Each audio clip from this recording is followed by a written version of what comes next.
அல்லாஹ்விடம் துஆ செய்வது. துஆ என்பது பெருமானார் ஸல்லல்லாஹு அலைஹி வஸல்லம் அவர்கள் சொன்னார்கள், இன்னத் துஆ ஹுவல் இபாதா. துஆ என்பதே வணக்கம் என்று சொன்னார். துஆ என்பதே வணக்கம் என்று சொன்னார். ஏன்னா அல்லாஹ் குர்ஆன்ல துஆவை வணக்கம் என்று சொல்கிறான். துஆ செய்யாதவர்களை ஆணவக்காரர்கள் என்று சொல்கிறான். யார் துஆ செய்வதில்லையோ அவர்கள் ஆணவக்காரர்கள். இந்த வசனத்தையும் ஓதிவிட்டுத்தான் துஆ என்பது வணக்கம்னு சொன்னான். அருமையானவர்களே, துஆவுடைய ரகசியங்களை நாம தெரியணும். துஆனா என்ன என்கிற ஒரு ரகசியத்தை நாம தெரியணும். ஏன்னா துஆ குறித்து நாம் விளங்கி இருக்கிற விளக்கம் என்பது நாம் கேட்பவை அப்படியே அடுத்த நொடி அப்படியே நடந்துவிட வேண்டும் என்பது. நல்லோர்கள் துஆவை அந்த பார்வையில் பார்த்தது கிடையாது. நாம் துஆவை குறித்த இந்த சிந்தனையை கொஞ்சம் மாற்றணும். துஆ என்பது ஒரு வணக்கம் என்பதை நாம் புரிந்து கொள்ளணும். எப்படி அது வணக்கமாக ஆகிறது? துஆ என்பது எப்படி வணக்கமாகுது? நீங்கள் அல்லாஹ்ட்ட எப்போ துஆ செய்கிறீங்களோ அது எதை வெளிப்படுத்துகிறது? நீங்கள் தேவையுள்ளவர்கள். எந்நேரமும் நாம் அல்லாஹ்வின் பக்கம் தேவையுள்ளவன். அல்லாஹ்வை விட்டு ஒரு நிமிஷம் கூட நாம் தேவையற்றிருக்க முடியாது.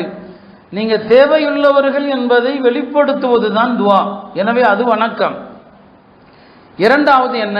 நீங்கள் அல்லாஹ்விடம் துஆ செய்வதன் மூலம் அல்லாஹ் தேவையற்றவன், அல்லாஹ் தேவையற்றவன் என்பதை நீங்கள் உணர்த்துகிறீர்கள். என்னுடைய ரப்புக்கு எந்த தேவையும் கிடையாது.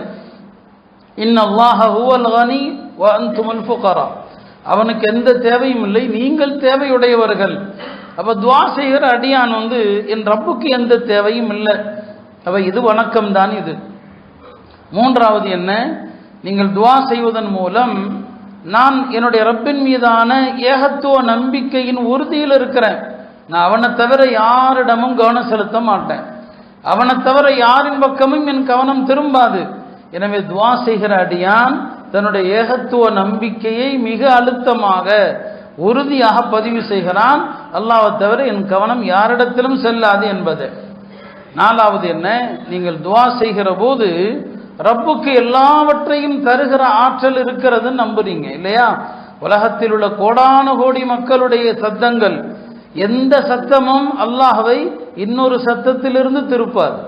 நாம் ஒருவருடைய பேச்சை கேட்டால் இன்னொருத்தர் பேச்சை கேட்க முடியாது. ஒரே நேரத்தில் நாம் ரெண்டு பேருடைய பேச்சை கேட்க முடியாது.